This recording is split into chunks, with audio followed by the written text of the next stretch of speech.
And thank you for joining us. I am Tamara Scott. It is Truth for Our Time, and we give you truth that you can use, help when the headlines hit home. It's Wednesday, but it's after the election. It's November 5th. We have survived another election. And while I really try not to get too tied up into the elections, because frankly, I think the whole electoral process, and I say this with the disclaimer that I'm a National Committee woman, right? I think it has almost become an overwhelming process for so many Americans. It's so all-consuming, much more than was ever intended to be. We are to watch the representative republic is a few watched by the many, and we've had issues of late with Americans not paying attention and being uninvolved. But these elongated election cycles, overwhelming campaigns, negative ads, phone calls to the point where people are disconnecting their landlines. Really, the PACs for the phone companies might consider also somehow lobbying to shorten these election cycles. And it's not, we have research that shows it's not that they're just, Americans are uninformed. They are distracted trying to keep up with the demands of an oppressive government, government regulations, overreach, overstepping, to where it's hard for Americans to even make a living, to even spend time with their families, to relax and do the things that they would enjoy. They're so busy and consumed just marching to the beat that the government, and in many cases the schools, public schools, set forward with these schedules that are just incredibly time-consuming and out of step and out of balance with the academic productivity and results that we're seeing. So there are so many things pulling at the American family. The overextended, overwhelming election cycle does not help. By the time it finally gets here, the election candidates are, the volunteers are weary. The people are somewhat apathetic. And so, I'll be the first to tell you, we're ready for it to be done. This time, there was a lot weighing on this election. Some people are calling it a mandate. I would say it was a stopgate. People are not pleased with what they see coming out of Washington, D.C., and I would say Obama's policies. He made the comment that his policies were on the ballot, though he wasn't, and I think it was what sealed the deal for many voters. They don't like his policies, and he hasn't yet understood that the sovereignty lies with the people. The sovereignty in this nation lies with the people, not with the president. That's the difference in our republic, that we live in a constitutional republic. And we'll be talking with David Barton later in the show at 10:30. David Barton will join us, and he'll talk not just about win, lose, what happened in the election. He's going to talk about moving forward.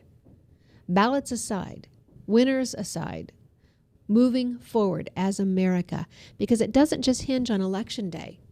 It's how we live. It's our policies. It's that overwhelming, that distraction that so many American families are facing that I talked about. We need to move forward in ways that can allow individuals to succeed, to prosper, to follow their dreams, their hopes, the American dream. Have we had death to the American dream, or can we revive it? Can we revive America? So we'll be talking to David Barton. His newest book, U-Turn, Restoring America to Her Roots, the strength of its roots. And so we'll be talking to him about that, and that's at 10:30. In the meantime, we have something we have attempted it before. We've done it very well. Ryan Northfield is my producer, and Ryan, thank you so much for everything you do to make these things possible. We're going to attempt a simulcast with Jan Mickleson right here in Des Moines. Jan Mickleson is a very well-respected voice on AM talk radio across the nation and even the globe now with the internet. And so we'll be talking with some Iowa folks, Doug Gross, Steve Deace, AJ Spiker, about the Iowa election results, and doing that simulcast. We've done before with other shows across the nation. We'll see how that goes locally. I may or may not interject, depending on how these are people who all have an opinion, and I may just sit back and listen and let you listen too. We'll see. And then we'll break and go with our show with David Barton. But I think that's going to be a fun thing for us to attempt. And I also need to thank my sponsors, Crave, Americans, Christians for America. Crave, we thank them for coming alongside and giving us the encouragement and the support to bring this show to you. We thank them for what they're doing. We talk about changing those lives and helping people find deliverance from life-addicting situations, addictions that are dangerous. That's exactly what they do, and so you can find them on the web, ChristiansForAmerica.com. And then we also thank Webcast One Live for allowing us to use their studios and working with them. And at 10:30 we'll be coming on with Americans for Family Radio audience, and we thank Michael McCoy, for allowing us his airtime. And we'll do that under the Restoring Banner Hope. If you want someone else to hear this show, the David Barton portion will air this Sunday evening, 6:30 p.m. Our shows air 6:30 p.m. on American Family Radio Networks. You can go on that website and find a link or a page that tells you where the stations are located near you. There's several stations in Iowa and across the nation, and then they can hear this show under the banner of Restoring Banner, 6:30 p.m. Sunday evenings. If you missed the show and you want an archive, they are available at Tamara Scott Live on YouTube. Tamara Scott Live on YouTube. So that's a great way for folks to join us that way. So we do have a historical news here. Joni Ernst won her seat. So Iowa sends a woman to Senate. And I know that's historical. But beyond that, Iowa sends a person who won on her merits, who will uphold the Constitution. She's been a soldier. She's been in the legislature. She's well qualified. But from her stance, she will do what brings us back to our constitutional foundations. And that's what excites so many of us. There were some other big wins last night that people really aren't talking about. Colonel Gordon Klingenschmidt, someone I've interviewed several times on this show, previous radio stations, won his race in Colorado last night. American Family Association had a candidate win theirs in Michigan as well. That's huge. That's wonderful. You don't have to run from your principles to be elected. In fact, when you stand on them, people will stand with you. Now, I'm going to kind of watch and listen here because we're going to be joining WHO Radio 1040 AM with Jan Mickleson live. And I want to make sure that we're ready to do that when we can. And thank you for listening in as we attempt this. And as I said, I don't know how it's going to go. We'll watch and see and learn together.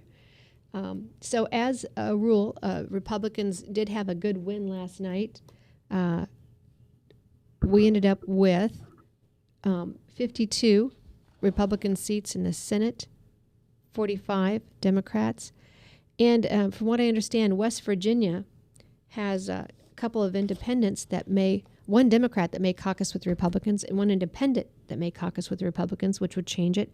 And if Mary Landrieu wins her runoff December 6th, it could be as high as 57. So that number has been probably updated since this came from the RNC in the middle of the night. And in Iowa, we didn't quite take the Senate as we had hoped. We're waiting on a couple of results. One race hasn't been called yet that I know of, Shelgren. And he'll be one that will stand and not bend nor kneel even to those in his own party who would have him not stand. So I hear the music now. We're going to go with Jan. Stay tuned with us as we attempt this simulcast on the Iowa Analysis.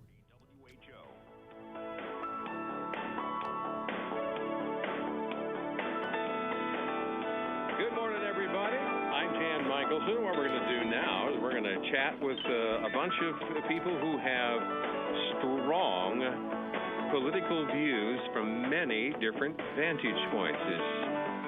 We carefully avoided talking about politics during the last hour because we knew we were going to have an overdose and overload of it during this hour.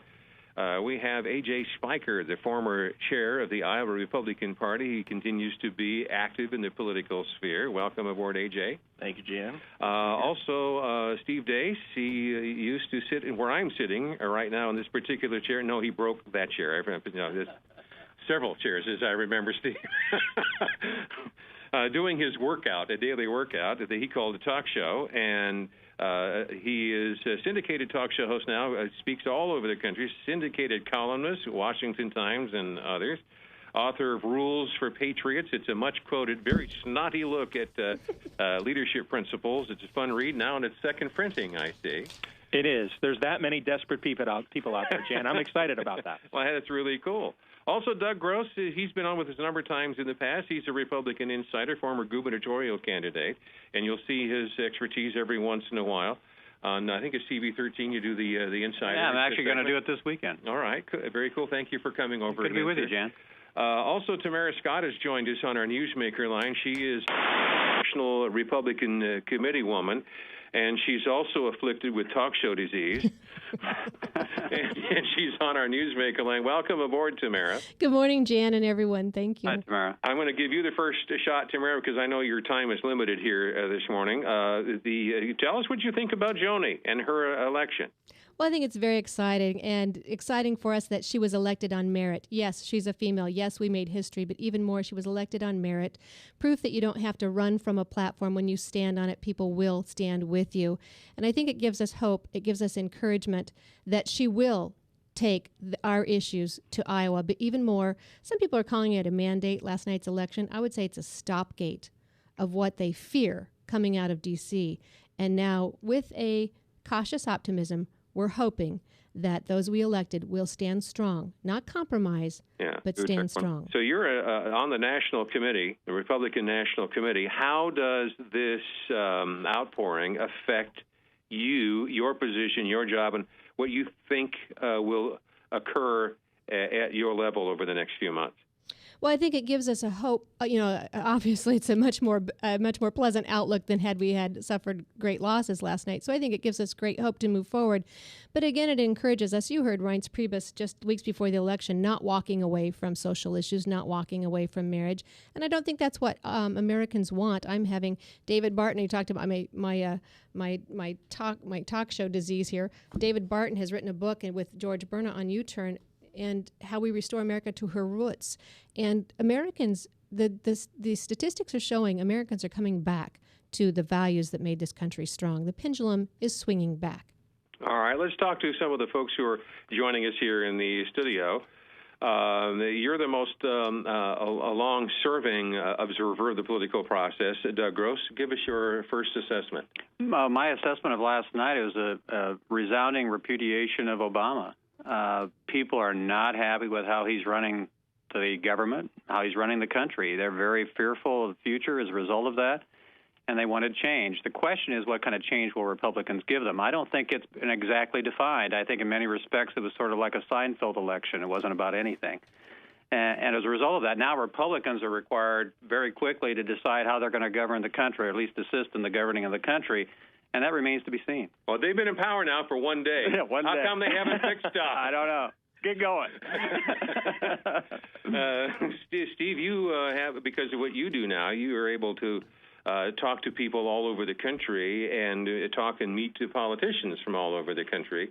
And you do so from the vantage point of Iowa, the first in the nation caucus state. So what are you going to be telling your people tonight? Well, to me, I think I agree that there's three big narratives out of this election. The first one is what Doug just mentioned. I think that the American people have seen what Marxism in America really looks like. We don't have a liberal in the White House. We have a Marxist. And they have said we don't want that. Now, what's open for debate is what they want next, and I think that's what 2016 will be about. Yeah, the other two big narratives out of last night, I think the war on women meme is dead, and dead as a doornail. There's been a stake driven through it. I mean, the Republicans sent the youngest female member to Congress.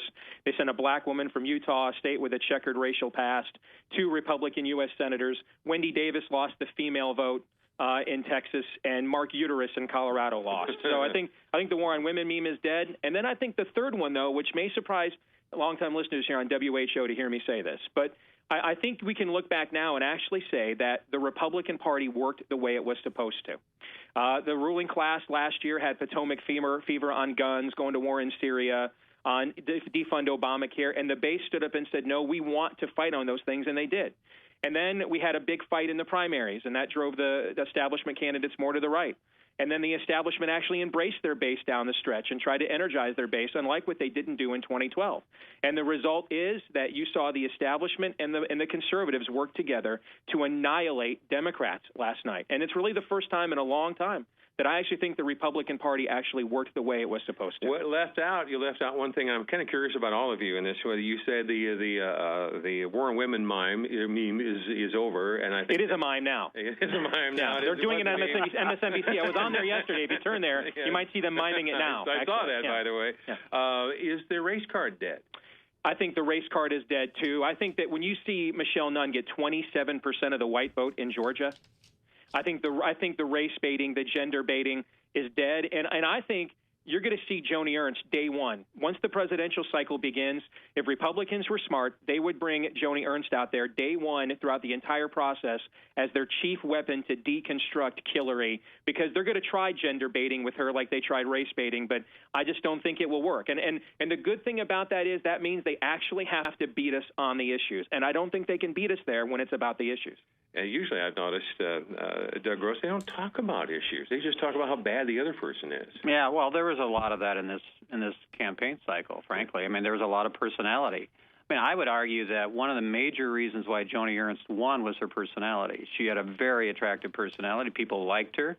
She was very disciplined. She was a hardworking candidate. She represented Iowa values. So I think in many respects that was a personality-driven contest. And I've asked her a number of different times if she can tell us where she buys her toothpaste, because I want that. Those are really good choppers, aren't they, Jen? They are really good choppers. A.J. Spiker, you ran the Iowa Republican Party, the chair of the Republican Party.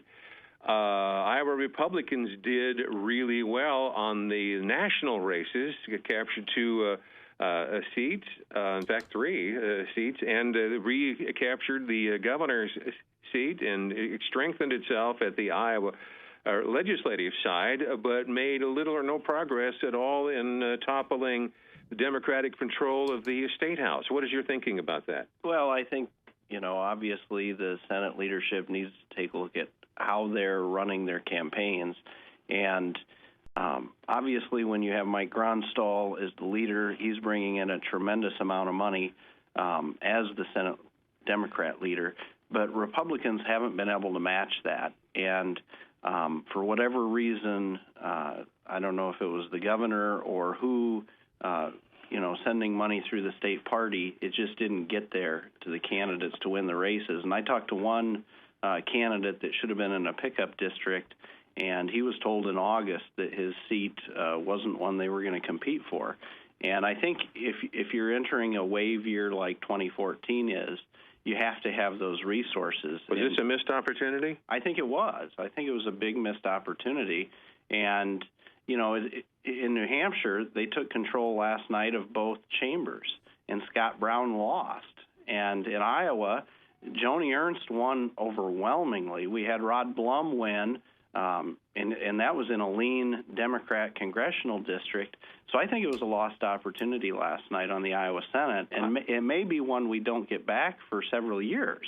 I can't remember, gentlemen, can you remember any, I'm going to take a break here in just a moment, can you remember any state Senate race that got in your mind or that you thought was competitive? I can't think of any race that even comes to mind, even intruded in the public awareness. They played on so few playgrounds with regard to the Iowa Senate. When you have a wave election like this one, you want to be playing on as many fields as you possibly can, because surprising things happen. They played in only about 4 races competitively, and those were 2 were hold and 2 were potentially pickup. They lost the numbers game. If you look at the way political science works, right, when the guy at the top of your ticket is winning by 20 points, the next person's winning by 8 points statewide. You're picking up 4 seats in your state legislature to gain 0 net seats in your state Senate. Political science doesn't work that way, guys. That cannot happen. That's like a statistical almost impossibility in political science. So either Mike Gronstal is the greatest tactician that Democrats have ever had, or somebody should be fired for that. I mean, this should not happen. On a night when you're winning the governorships in Massachusetts, Maryland, and the People's Republic of Illinois, you can't pick Thank up God one. for that, by the way. I mean, you can't pick up 1 net seat in the state Senate. I mean, there's a better chance in political science models. I will walk out of here and get struck by lightning twice than you could recreate that again in a lab. But I don't even remember any of the races being competitive. Nobody was talking about. They were totally off the radar. You're right, and Doug is right. This is an election where you just start spraying buckshot around, hoping to pin the tail on the donkey, so to speak, because the environment is so much in your favor. When I sat in your chair, that's what we saw in 2006 when the Democrats had that kind of election. We lost it a year ago when we didn't recruit competitive candidates in enough races. They ran a fundraising effort that was largely corporate-based, focused on turnout and very few races, and they had no money for TV at the end. It was malpractice. The only group that I saw active at the Senate level in the last few weeks trying to do anything were the gun lobby people. That's it. They're the only ones out there say, hey, our issue is not being addressed in this Iowa Senate race, and we're going to at least raise a stink about it. That's the only group that I'm aware of that did. There was very, very little activity in those races because they polled them in August, Jan. They found that most of them weren't competitive at that point, so as a result, they couldn't raise money even when they tried. All right, I need to take a short time out here. Oh, Tamara, get in on this before the break. What have you been thinking as you've been listening? What the energy in that room must feel like, I can't imagine. Well, you can join us. I would have loved to have been there in person with you. But you're right. There's so many things going on. But I think this just gives us a foot forward. For Americans, this is our chance. This is a reprieve. But it's nothing saying we can sit back, and you all know that. Okay. Well, we'll take a short time out, come back to the conversation. Folks, those of you who've been listening, in case you're wondering who these people are, A.J. Spiker, former Iowa Republican chair, Doug Gross, a Republican insider, Steve Deace, syndicated talk show host. Tamara is also an activist, and she's with the National Republican National Committee. She's a committee woman, and as I said, she's afflicted with my disease. A brief time out, back in a moment. It's Michael's in the Morning for Steve. If there's one thing a farmer knows, it's that the dirt is no place. All right. So we are doing this show with Jan Mickleson Live, and I want to come to you with what happened in West Virginia. There are so many interesting things on this race, and to be honest with you, I really try not to get into these election analysis, and it's so easy to sit back and second guess and armchair quarterback. But I want to share with you just some good news that happened all around the nation. And so, usually I come to you very nonpartisan because the issues that are facing us don't discriminate. Economic troubles don't discriminate. Bad policy doesn't discriminate. They talked about the war on women, but we didn't mention that 3.7 more women are in poverty since Obama has taken control, since his policies have come into place. Same with the minorities. I think we have a rise there. Average American has less money in their pocket than they would have, as someone said. I think it's Rod Blum is saying with the if we'd had the Reagan recovery, you'd have $1,000 more at the end of the year than you have now after the recession. So the policies are nonpartisan. The harm that will be done by bad policy doesn't care who it discriminates against. It will destroy. Bad policy destroys. And so all the more reason we have to be very careful who we do elect and what policies we put in place. And so in West Virginia, the National Committee woman, Melody Potter, another one of your strong Republican National Committee members who is committed to keeping us on the right track with our foundations, says we flipped the delegates, the House 64 of 100, first time in 83 years. Senate's tied 17-17. We're going to get someone to switch parties possibly. We won the U.S. Senate, all three congressional seats in West Virginia. I think you heard last night, too, they were surprised in the Virginia seat. They hadn't even looked at that one and possibly the Republican winning. And again, I think the less publicity on it, sometimes the better. We saw that in a race earlier this year. Voters were allowed to vote without a lot of outside influence in the Cantor race. And those they can consider more conservative were the winners. And, of course, I just talked to you about Gordon Klingenschmidt. You would remember him as the chaplain who refused to bow down to the atheists and the agnostics and quit honoring Jesus as a chaplain in the military, praying in the name of Jesus. He just won his election. The vote 70% for Gordon Klingenschmidt, 30% for Lois, a Democrat, in Colorado, nonetheless. In Colorado, and check and make sure I'm right on that, but this is where it just doesn't fly. And in the book we're going to talk about with David Barton at 10:30, more Americans, an increasing number of Americans, want churches to stand up and talk about issues. They want religion to be influential in their life. So, and on policy. So I think we're going to see some of this. And then the other race, Michigan. Michigan's not always a very favorable state to conservatives. And we see that Gary Glenn, AFA in Michigan, won 55-45 in Midland and the Bay Counties. So are we getting ready to go back, Ryan? All right. I'm trying to watch the clock because we've got David Barton joining us as well.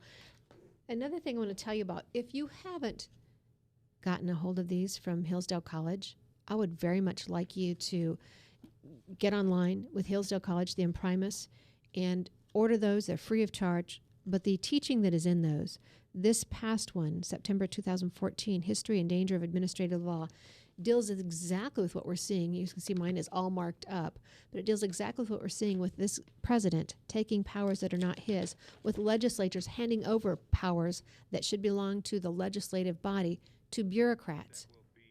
That's how we're losing our freedom and our liberty. We need to go back now with WHO Jan Mickleson. If recent history is to be compared. Well, I think what Tamara said is very true in that it's a stopgap, and I think that whether this is a historical election depends on what happens in 2016. Did we essentially just say enough is enough and we just want to stop what's happening right now? Or are we going to chart a dramatically different course, more similar to our first principles and founding traditions? And I think that's really what 2016 is about. Well, our first instinct I've heard of some of the political class saying, well, since we won so big now, we can't mess it up by being too radical. So we'll just be messing up our 2016 opportunities. So let's not push on anything too hard. We'll define radical. What's too radical? Enforcing the law would be. Not giving. I mean, is too radical not giving people the policies they just voted against? Well, I don't think that's too radical. Let me play this off of you. This is ABC reporter John Carl. He's a White House reporter, and he was talking about his assessment of the Obama response to what you have been describing, and this lasts about half a minute. If I can make it work at all here. Okay, let's make it work. Is it going? Okay, let's try. I hate it when my timing. Okay. I'm not sure why it's not working, but it's there. And do you want us to use telepathy, Jan? My mind, in its mind. I'm going to make this work, even if it's embarrassing. It's working. Jonathan Carl, the House already controlled by Republicans. If they control the Senate after tonight, and that's a big if, how does the president get anything done in these final 2 years? What's the White House saying tonight? Well, it won't be easy. What White House officials are saying that you can expect the president to set an aggressive and defiant tone tomorrow. You're not going to see any mea culpas, no big firings, no change in direction. Officials tell me the president is prepared to aggressively pursue his agenda, using his power of executive authority where he can't work with Congress. And the big one is going to be on immigration reform. White House officials tell me that the president will move forward with an executive order on immigration reform, no matter how big a shellacking Democrats get tonight. Wow. If that happens, what happened? Well, he's having a press conference, I think, this afternoon. So we'll find out very soon, Jan. If he takes a sort of defiant tone rather than a conciliatory tone, he'll have absolutely no legacy for a presidency, none at all. When he has an opportunity here, if he really thinks about this clearly, Republicans, one thing that unites Republicans is we clearly think we need to reform the federal budget, entitlement reform. We think we need to reform the tax structure, which is, I would call, immoral. And we have to do those things. And if the president would engage with us to accomplish those things, I think that could get done and you'd have a dramatic impact on the country long term. If he wants to. If he doesn't want to, then 2016 will exactly be a referendum on the future of the country, and it won't be to Obama's liking, that's for sure. The McConnell folks who just won decisively, he's likely, what do you think, Steve, and AJ? Do you think he's likely to be the mucky muck? The Republicans are pushing him back to the top again? Well, you saw a preview this past week. McConnell said he wasn't going to use reconciliation, a 51 vote, to defund Obamacare. That lasted for about 24 hours once that news hit Red State, Breitbart, and the conservative media sphere. And then the next day he was in the pages of the Washington Times saying that he would use reconciliation to defund Obamacare, a straight-up vote.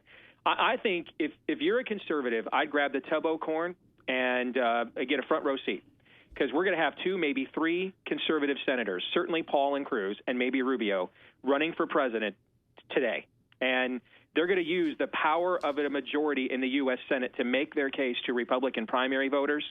And I'm going to tell you, that's going to be a lot of fun to watch. And I think that whatever plans the ruling class is hatching now to stay out of the line of sight and fire of the dreaded liberal media, which doesn't have nearly the power that people think they do, I think whatever plans they're hatching now with their consultants are likely going to go up in smoke once the reality of the primary environment hits next year. The people are asking, like the McConnell types, is if the president goes forth in this unconstitutional and illegal amnesty just by executive order, that's an impeachable offense. Are you going to, now with your a majority in the Senate, you're going to go forward and do something like that if he does this? And, oh, no, that would just mess us up for 20.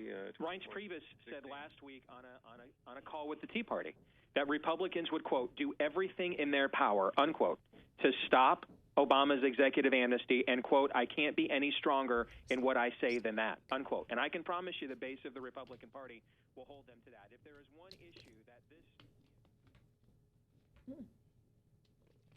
Are you pulling me away?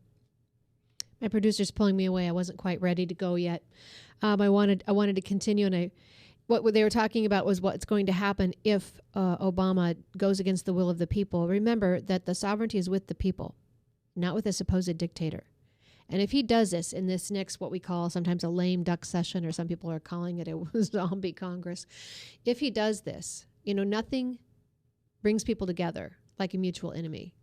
And if he proves himself to be an enemy of this nation, an enemy of our sovereignty, an enemy of our freedom, our liberty, our Constitution, I think it could be what brings people together across the aisle, Democrats, Republicans, Independents, whatever label you want to put on us.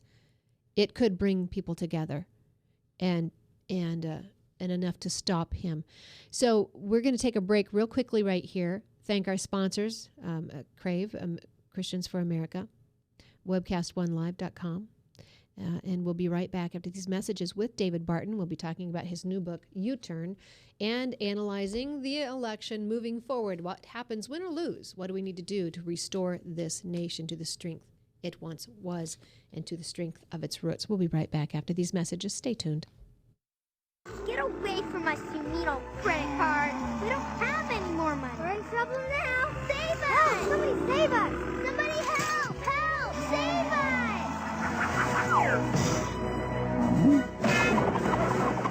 Hi, I'm Tom Coates from Consumer Credit of Des Moines. If your credit card's a little too animated, give us a call. Hooray! We're saved! Consumer Credit, you're our hero! Metro Ford's on everywhere. Metro Ford's on everywhere. See 'em here, see 'em there. You got bad credit? We don't care. Metro Ford's on everywhere. Metro Ford's on everywhere. Visit emetroford.com for your guaranteed credit approval. Good credit, bad credit, no credit. Everybody drives with guaranteed credit approval at emetroford.com. Metro Ford's on everywhere. Visit emetroford.com today. Hey, psst. Let me let you in on a little secret. You ready? Always try to do business with people, not places. Especially if you seek honest Christian business people. And when it comes to my car, I really need to trust who's working on it. Now, my family is so blessed. A few years ago, we found a family-owned automobile repair shop that operates as a Christian business also. Open, honest, reliable, trustworthy. It's AMCO on Hickman Road in front of Kmart.